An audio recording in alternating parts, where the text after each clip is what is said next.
అందరికీ నమస్కారం. మన ఛానల్ని చూస్తున్నందుకు ధన్యవాదములు. రాముడు ఎలా చనిపోయాడో మీకు తెలుసా?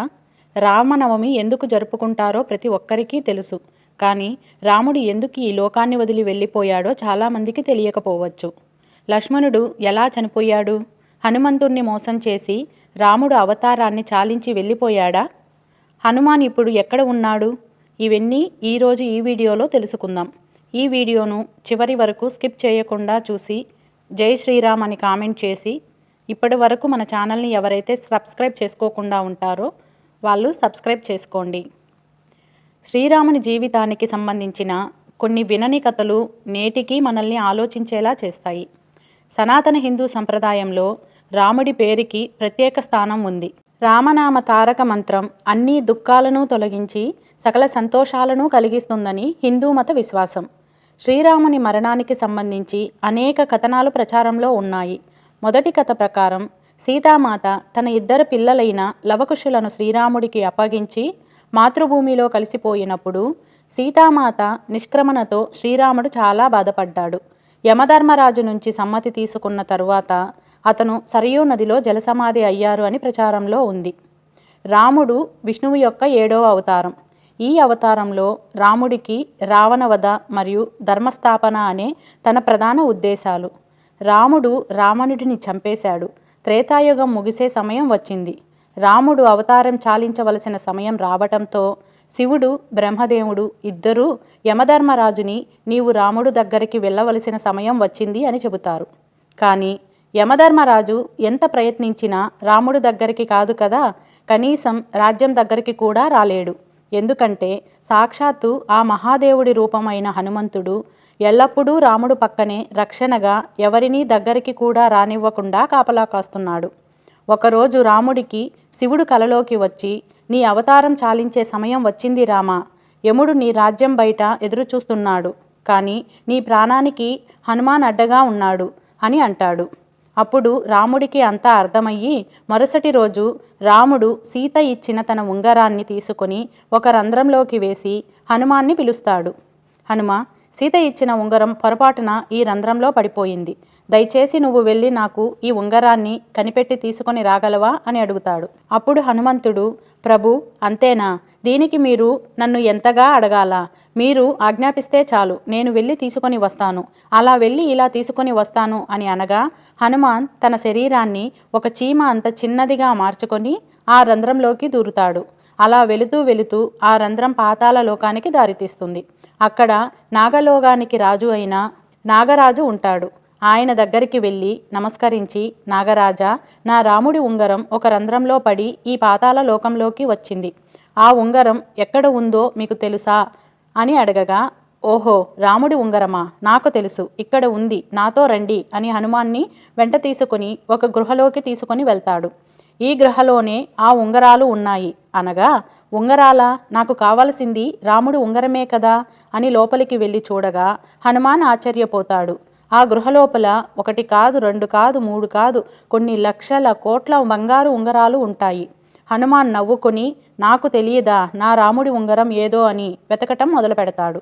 అయోధ్యలో హనుమంతుడు లేడు అని తెలుసుకొని ఇదే మంచి సమయం అని యముడు రాముడు దగ్గరికి వెళ్ళి, రామ, మీతో ఈరోజు ఏకాంతంగా చాలా ముఖ్యమైన విషయం మాట్లాడాలి.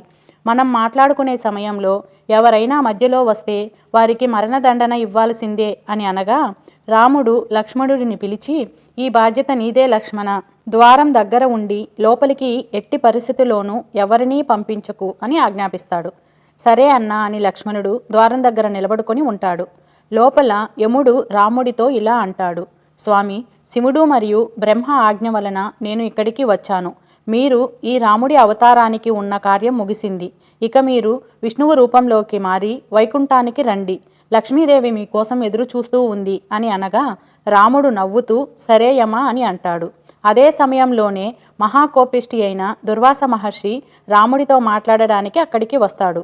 కానీ లక్ష్మణుడు, స్వామి, ఇక్కడ రాముల వారు ఏకాంతంగా ఉండాలి అనుకుంటున్నారు, మిమ్మల్ని ఇప్పుడు లోపలికి పంపలేను అని అనగా దుర్వాస మహర్షి కోపంతో, నేను ఇంత దూరం నుండి రాముడితో మాట్లాడడానికి వస్తే నన్ను లోపలికి పంపకుండా అడ్డుకుంటావా? ఇప్పుడు కాని నువ్వు నన్ను లోపలికి పంపకపోతే అయోధ్య మొత్తాన్ని కాల్చి బూడిద చేస్తాను అని అంటాడు.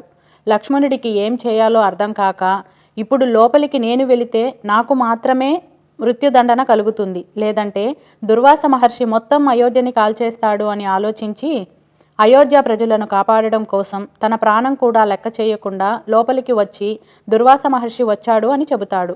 లక్ష్మణుడు లోపలికి రావటం చూసిన రాముడు బాధతో కృంగిపోతాడు. అయ్యో లక్ష్మణ, ఎంత పని చేశావు నువ్వు? నీకు తెలియదా లోపలికి వస్తే ఏమి జరుగుతుందో అని? ఇప్పుడు నిన్ను నేను చంపాలి అని బాధపడుతుంటాడు. రాముడికి ఏం చేయాలో తెలియక తన గురువైన వశిష్ఠమునిని అడుగుతాడు. రామ, నువ్వు లక్ష్మణుడిని చంపనక్కరలేదు. ఎప్పుడూ నీ పక్కనే ఉండే లక్ష్మణుడు నీకు దూరంగా ఉంటే అది అతనికి మరణంతోనే సమానం. కాబట్టి లక్ష్మణుడిని రాజ్య బహిష్కరణ చెయ్యి అని చెబుతాడు. ఇది విని లక్ష్మణుడు, నీకు దూరంగా ఉండటం కంటే చనిపోవడమే మేలు కదా అన్నా అని సరయూ నదిలో జలసమాధి అయిపోతాడు. అలా శ్రీ మహావిష్ణువు శేషతల్పమైన శేషుడు లక్ష్మణుడుగా తన అవతారాన్ని చాలించాడు. ఇది చూసి అతని భార్య ఊర్మిళాదేవి కూడా జలసమాధి అయిపోతుంది. ఈ రెండు మరణాలను చూసి రాముడు బాధతో కృంగిపోతూ నేను కూడా జలసమాధి అయిపోవాలి అని సరయూ నదీ తీరం దగ్గర నిలబడుకొని ఉంటాడు. అదే సమయంలో పాతాళ లోకంలో హనుమంతుడు ఏ ఉంగరం చూసినా నా రాముడి ఉంగరం లాగే ఉంది అని వెతికి వెతికి అలసిపోయి, ఓ నాగరాజా, ఏ ఉంగరం చూసినా రాముడి ఉంగరం లాగే ఉంది, అసలు ఇన్ని ఉంగరాలు ఇక్కడికి ఎలా వచ్చాయి అని అడుగుతాడు. అప్పుడు నాగరాజు ఇలా వివరిస్తాడు. త్రేతాయుగంలో విష్ణురూపమైన రాముడు జన్మిస్తాడు. ఎప్పుడైతే ఒక ఉంగరం పాతాళ లోకంలో పడుతుందో దాన్ని వెతుక్కుంటూ ఒక వానరం వస్తుంది. అప్పుడు భూమిపైన రాముడు అస్తమిస్తాడు. దాంతో త్రేతాయుగం అంతమవుతుంది. హనుమ, ఇక్కడ ఇన్ని ఉంగరాలు ఉన్నాయి అంటే ఇన్నిసార్లు రాముడు అస్తమించాడు, అన్ని త్రేతాయుగాలు ముగిశాయి అని అర్థం. జీవితం అంటే ఒక చక్రం హనుమ. ఒక చక్రం ముగిసింది అంటే ఇంకొక చోటు ప్రారంభం అవుతుంది అని అర్థం.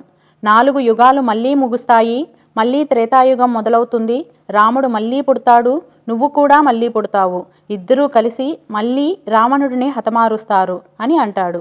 హనుమంతుడు ఆశ్చర్యపోతాడు. అంతలోపు అయ్యో నా రాముడు ఇప్పుడు మరణిస్తాడా అని చేతికి దొరికిన ఉంగరాన్ని తీసుకొని వెంటనే అయోధ్యకి చేరుకుంటాడు. అయోధ్య మొత్తం వెతికినా కూడా రాముడు ఎక్కడా కనిపించడు. అలా గాలిలో ఎగురుతూ ఎగురుతూ వెతుకుతూ ఉండగా సరయూ నదిలో రాముడు జలసమాధి అయిపోతూ కనపడతాడు. వెంటనే అతి వేగంతో క్రిందికి వచ్చేలోపు రాముడు హనుమాన్ని చూస్తూ నదిలోకి వెళ్ళిపోతాడు. ఇదంతా చూసి హనుమాన్ బాధతో గట్టిగట్టిగా రామ, ప్రభు అని ఏడుస్తాడు. అయ్యో ఇదంతా నా తప్పే, నేను బుద్ధిలేని వాడిని, ఒక్క నిమిషంలో వస్తాను అని ఇంత సమయం వృధా చేశాను, నా వల్లే ఈరోజు మీరు నాకు దూరం అయిపోయారు అని బాధపడుతూ ఏడుస్తూ కృంగిపోతూ ఉంటాడు. అప్పటికే రాముడు విష్ణువు రూపంలోకి మారిపోయి ఉంటాడు. హనుమాన్ బాధను చూసి ప్రత్యక్షమై, హనుమ, ఇందులో నీ తప్పు ఏమీ లేదు, ఇదంతా జరగాల్సిందే, నువ్వు ఎంత చేసినా జరిగిన దానిని మార్చలేవు అని అంటాడు. ప్రభు, నేను కూడా మీతో పాటే మీ దగ్గరికి వస్తాను అని అనగా, లేదు హనుమ, నీలాంటి భక్తుడు ఈ భూమి మీద ఉండి ధర్మరక్షణ చేయాలి, నువ్వు ఎప్పటికీ చిరంజీవిగా ఉండి ప్రజలను కాపాడుతూ ఉండు అని అంటాడు.